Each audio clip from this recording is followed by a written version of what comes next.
di video reaction saya hari ini guys. Oke, mudah-mudahan semuanya sehat selalu. Nah, kali ini saya mau tengok video pembahasan tentang ini ya. Setelah sukses pimpin G20, Indonesia kembali ditunjuk pimpin organisasi internasional. Nah, itu dia keberhasilan Indonesia ya. Kan sudah sukses menggelar forum G20 di Bali. Nah, ini kembali lagi diberikan kepercayaan untuk memimpin organisasi internasional. Wow, luar biasa ya. Indonesia semakin diakui dunia lagi nih, diberikan kepercayaan lagi gitu ya. So, jangan lama-lama lagi, mari sama-sama tengok video ini. Let's go.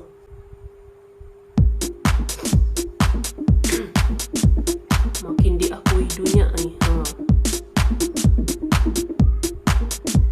Setelah sukses pimpin G20, Indonesia kembali ditunjuk pimpin organisasi internasional lagi. Oke, diberikan kepercayaan lagi ya. Indonesia baru saja menuntaskan tugas dan tanggung jawabnya sebagai pemimpin G20 di tahun 2022 ini dengan selesainya KTT Puncak G20 yang diadakan di Nusa Dua, Bali beberapa hari yang lalu. Sorak-sorai dan tepuk tangan dunia memuji kesuksesan Indonesia menjadi presidensi di lembaga ekonomi terbesar di dunia itu dengan peran yang tidak main-main dalam menyelesaikan berbagai macam isu mulai dari ekonomi, kemanusiaan, dan juga budaya.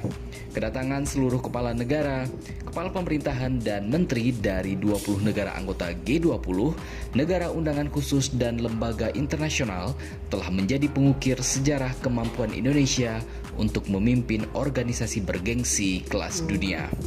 Mampu ini ya, mengadakan ini. Dan di tahun 2023 mendatang, Indonesia kembali ditunjuk sebagai pemimpin di lembaga internasional besar lainnya. Indonesia menerima estafet keketuaan ASEAN dari Kamboja dan akan menjadi ketua ASEAN pada tahun 2023 mendatang. Penyerahan keketuaan tersebut berlangsung pada upacara penutupan KTT ke-40 dan ke-41 serta KTT terkait lainnya di Hotel Soka Phnom Penh Minggu 13 November 2022. Secara simbolis, Presiden Jokowi menerima palu dari Perdana Menteri Kamboja Hun Sen sebagai penanda bahwa Indonesia telah menjadi ketua ASEAN. Sebuah kehormatan bagi Indonesia menjadi ketua ASEAN untuk tahun 2023. Keketuaan Indonesia akan menjadikan ASEAN Matters epicentrum of growth, begitu ujar Presiden Jokowi. Presiden Jokowi mengatakan ASEAN harus menjadi kawasan yang stabil dan damai dan menjadi jangkar stabilitas dunia. ASEAN juga harus konsisten menegakkan hukum internasional dan tidak menjadi proksi oleh negara manapun. ASEAN harus menjadi kawasan yang bermartabat serta menjunjung tinggi nilai-nilai kemanusiaan dan demokrasi. Begitu lanjut Presiden Jokowi dalam sambutannya. Presiden juga menginginkan ASEAN harus menjadi kawasan ekonomi yang tumbuh cepat, inklusif, dan berkelanjutan. Peningkatan kapasitas institusi ASEAN juga menjadi perhatian Presiden Jokowi agar mampu menjawab tantangan 20 tahun ke depan. Presiden berharap pada tahun 2045 mendatang ASEAN harus lebih adaptif, responsif, dan berdaya saing tinggi. Semua itu harus diperjuangkan dengan cara ASEAN sendiri, yaitu konsisten dengan semangat kerjasama serta menjalankan piagam ASEAN seutuhnya. Di akhir sambutannya, Presiden Joko Widodo mengundang seluruh pemimpin ASEAN untuk hadir pada KTT ASEAN di Indonesia pada tahun 2023 mendatang. Saya tunggu kehadiran yang mulia pemimpin negara dan pemimpin pemerintahan di ASEAN untuk hadir di KTT ASEAN di Indonesia tahun depan. Begitu ucap Presiden Jokowi. Turut hadir mendampingi Presiden Jokowi dalam upacara penutupan KTT ASEAN Kamboja, yaitu Menteri Koordinator Bidang Politik, Hukum, dan Keamanan yakni Mahfud MD, Menteri Koordinator Bidang Perekonomian Airlangga Hartanto, Menteri Luar Negeri Retno Marsudi, dan Menteri Sekretaris Negara Pratikno. Ditunjuk menjadi Ketua ASEAN membuat Indonesia menerima tugas baru. Dilansir dari ASEAN, negara anggota ASEAN yang ditunjuk menjadi Ketua ASEAN wajib menjalankan beberapa tugas.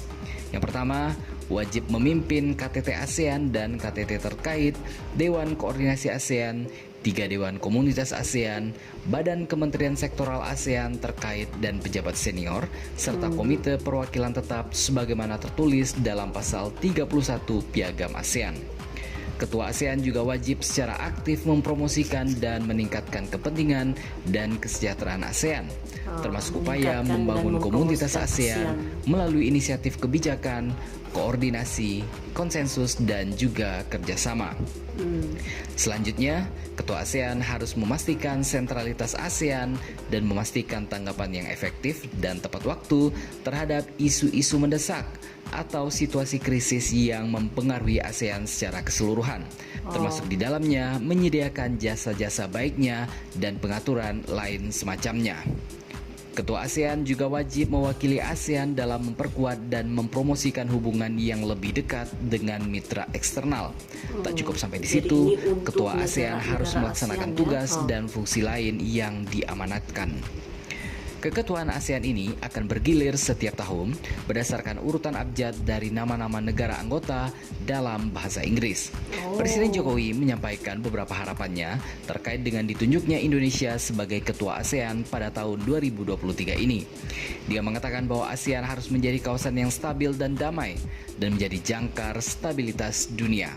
ASEAN juga wajib secara konsisten menegakkan hukum internasional dan tidak menjadi proksi oleh siapapun. ASEAN harus menjadi kawasan yang bermartabat serta menjunjung tinggi nilai-nilai kemanusiaan dan demokrasi. Tak hanya itu, Jokowi juga berharap agar ASEAN menjadi kawasan ekonomi yang tumbuh cepat, inklusif, dan berkelanjutan. Begitu juga dengan peningkatan kapabilitas institusi ASEAN yang turut menjadi perhatian Presiden Jokowi untuk menjawab tantangan 20 tahun ke depan. Kali ini pembangunan ASEAN, negara ASEAN.